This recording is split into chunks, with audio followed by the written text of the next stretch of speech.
আল্লাহ রাব্বুল আলামিন বলেন তারা তাদের লজ্জাস্থানের হেফাজত করে। চরিত্রের হেফাজত করতে হবে বলেছেন কে? এই চরিত্রের ভিতরে চোখের জেনা আছে না নাই? মুখের জেনা আছে না নাই? হাতের জেনা আছে না নাই? বলেন তো কানের জেনা আছে না নাই? জিহ্বার জেনা আছে না নাই? এবার লজ্জাস্থানের জেনাও আছে।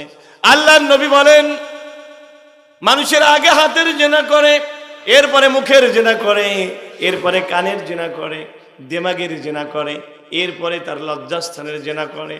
কিন্তু আজ আমরা অনেকেই মোবাইলে বেগানা নারীর সঙ্গে কথা বলি, কি বলি না? আল্লাহ আমাদের হেফাজত করুন, জোরে বলেন আমিন। অনেকে মোবাইলের ভিতরে নগ্ন ছবি দেখে, কি দেখে না?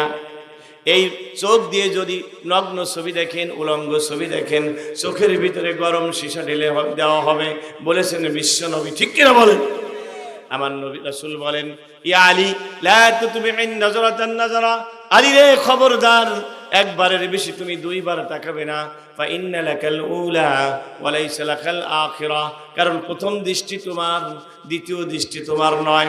প্রথমবার তুমি যখন তাকাও দৃষ্টি থাকে তোমার, দ্বিতীয়বার তোমার থাকে না। খবরদার বেগানা জিনিসের প্রতি যেন তোমার দৃষ্টি না যায়। আল্লাহর নবী বলেন মাইয়াদমানুলি জাওফাইনি আদবানু লাহুল জান্নাহ, যে ব্যক্তি দুইটা গর্তের গ্যারান্টি দিতে পারবে আমি রাসূল তার জন্য জান্নাতের গ্যারান্টি দিয়ে দেব। এক নাম্বার এই জবান, দুই নাম্বার লজ্জাস্থান। এই দুইটা জিনিস আমরা হেফাজত করব, রাজি আছি ইনশাআল্লাহ। সম্মানিত হাজিরিন, তাহলে বোঝা গেল এই চরিত্রের হেফাজত করতে বলেছেন কে? জোরে বলেন। তাহলে মা বোনদের কি স্টার জলসা দেখা যাবে? জি বাংলা তুমি আসবে বলে কিরণমালা তোমায় আমায় মিলে পাখি বলে হুজুর এগুলো দেখলে কি হবে? আমাদের মন ভালো বলে কিনা? আমি বলি মা তোমার মন যে কেমন ভালো তা তো আমরা দেখেছি সালমান শাহ মারা যাওয়ার পর। বাংলাদেশের নায়ক একজন ছিল যার নাম সালমান শাহ।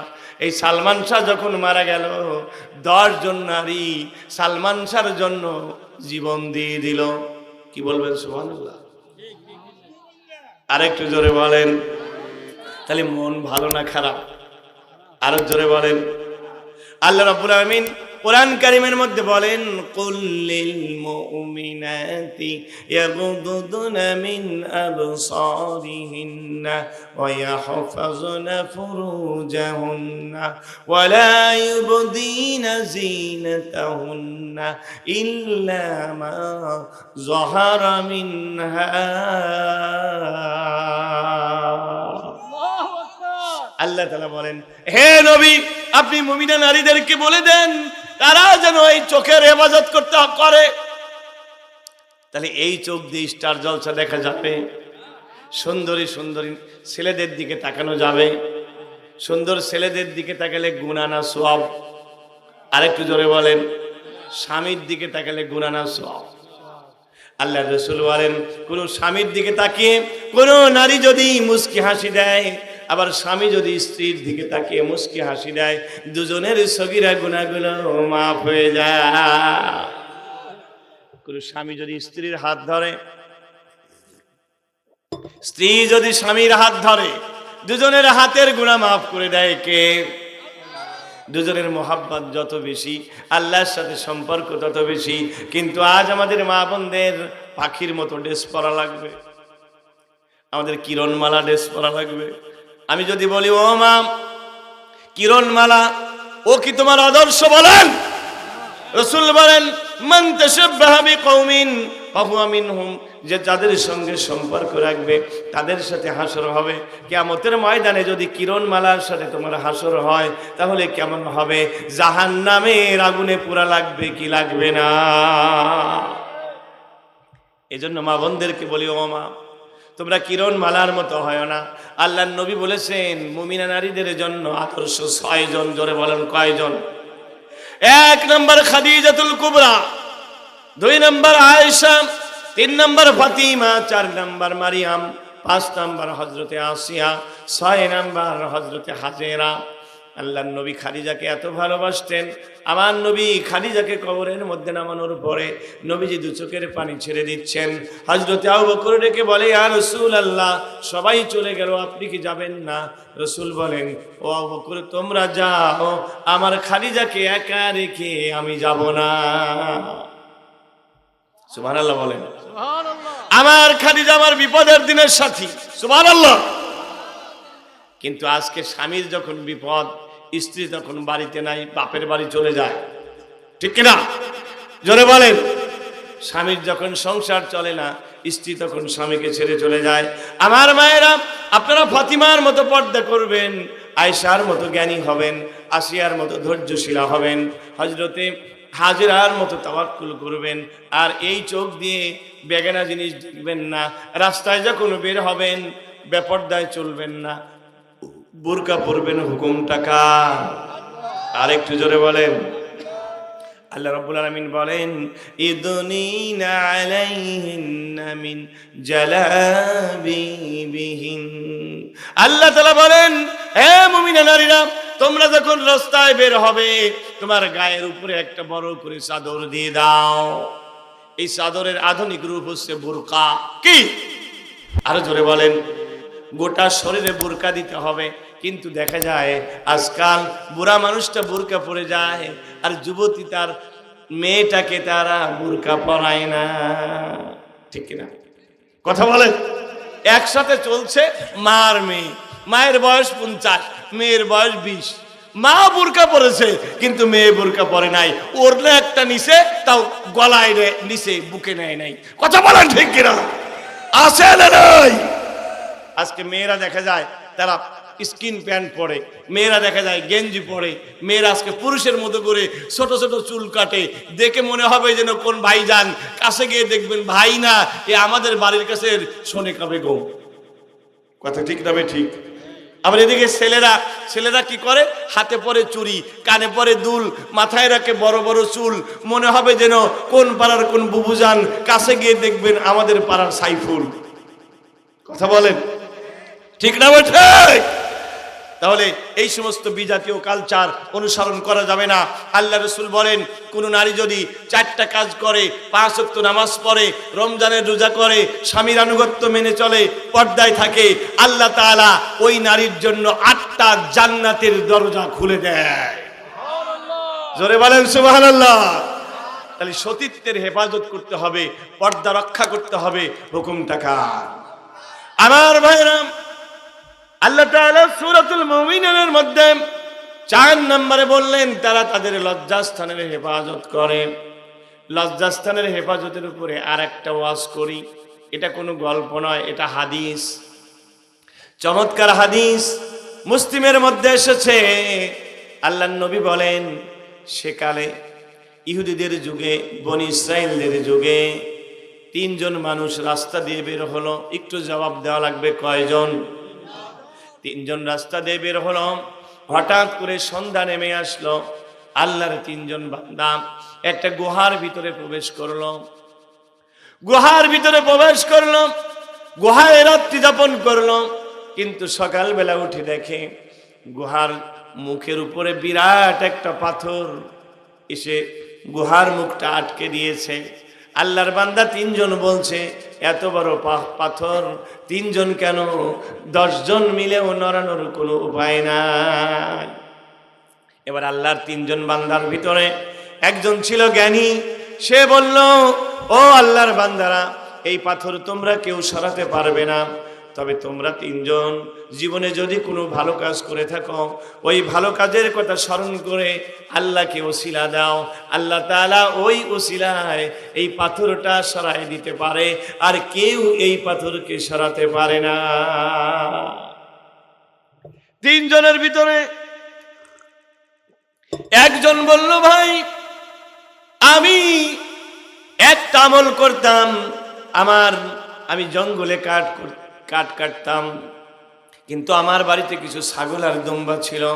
আমি যখন বিকেলবেলা সন্ধ্যাবেলায় বাড়িতে ফিরে আসতাম, আমি ছাগল দহন করে, দুম্বা দহন করে আমার মা বাপের মুখে দুধ না তুলে দিয়ে আমার সন্তানকেও দুধ দিতাম না, এমনকি নিজেও খেতাম না।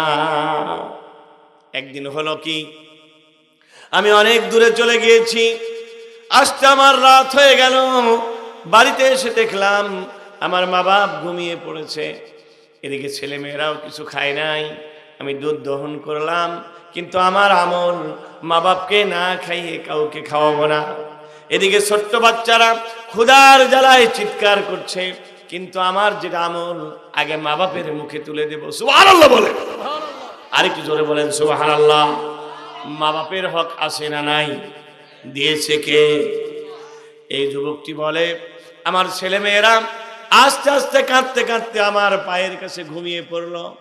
এদিকে রাত কেটে গেল, আমিও একটু দুধ খেলাম না, ছেলেদেরকেও খাওয়ালাম না। সকালবেলা যখন ফজরের আজান হয়ে গেল, আমার মা বাপের ঘুম ভেঙে গেল। আমার হাতের দুধের পেয়ালা দেখে বলল, বেটা তুমি এভাবে দাঁড়িয়ে কেন? আমি বললাম, ও মা, তোমার আর মুখে আর বাবার মুখে দুধ না তুলে দিয়ে আমি জিন্দেগিতেও কাউকে খাওয়াই নাই, আজও কাউকে খাওয়াই নাই। আয় আল্লাহ তাআলা, এই আমলটি যদি আমি তোমার খুশির জন্য করে থাকি, আজকে পাথরকে একটু সরায় দাও। সঙ্গে সঙ্গে পাথর একটু সরে গেল। আর একটু জোরে বলেন সুবহানাল্লাহ। পাথর সরছে, কিন্তু এখনো বের হওয়ার উপায় নাই, এখনো বের হওয়া যাচ্ছে না। দ্বিতীয় জন বলল, আমি আমার চাচাতো বোনকে এত ভালোবাসতাম, আমি তাকে মহব্বত করতাম। একজন পুরুষ একজন নারীকে যত ভালোবাসতে পারে সমস্ত দিল প্রাণ দিয়ে, কিন্তু আমার চাচাতো বোন আমার কথা শুনতো না। একদিন আমি তাকে বললাম, আমি তোমার সঙ্গে জিনা করতে চাই। সে বলল, আমি পারবো না। এরপরে একদিন দুর্ভিক্ষ নেমে আসলো, অভাব অনটনের তাড়নায় সে আমার কাছে এসে বলল, ভাই একটু সাহায্য করো। আমি বললাম, তোমাকে টাকা দিতে পারি যদি তুমি আমার মনের আশাটা পূরণ করো। এদিকে তার বাড়িতে বৃদ্ধ বাপ মা বিপদে পড়ে রাজি হয়ে গেল, তুমি যা চাও তাই হবে, কিন্তু কিছু টাকা দাও। টাকা দিয়ে দিলাম। দিন যায় মাস যায়, মেয়ে আর আমার কথা শোনে না। একদিন তাকে বললাম, তুমি যে আমাকে কথা দিয়েছিলে, তুমি কি তোমার কথা রাখবে না? এবার মেয়েটি বলল, ঠিক আছে, তুমি যা চাও তেমনি হবে। এবার লোকটি বলছে, যুবক বলছে, আমি তাকে নিয়ে নির্জনে চলে গেলাম।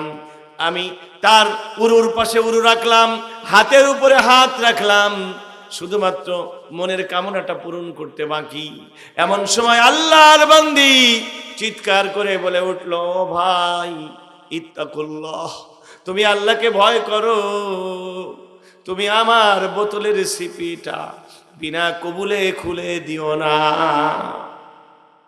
আমার বোতলের মুখ তুমি খুলে দিও না। মানবতী কথা বুঝেছেন তো আপনারা? তুমি খবরদার আমার সতীত্ব নষ্ট করো না, আল্লাহকে ভয় করো। এই কথা শুনে আমার দিলের মধ্যে এত ভয় আসলো, আমি তাকে রেখে ছেড়ে চলে গেলাম। আল্লাহকে ডেকে বলল, আল্লাহ, জিন্দিগিতে আর কোনোদিন তার দিকে তাকাই নাই, যে টাকা দিয়েছিলাম ওই টাকাও কোনোদিন ফেরত চাই নাই।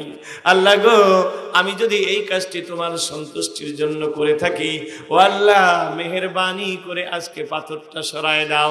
সঙ্গে সঙ্গে পাথর আর একটু সরে গেল। কেউ যেটা দেখে না সেটা দেখেন কে? এই যুবকটি চরিত্র রক্ষা করেছিল কার জন্য?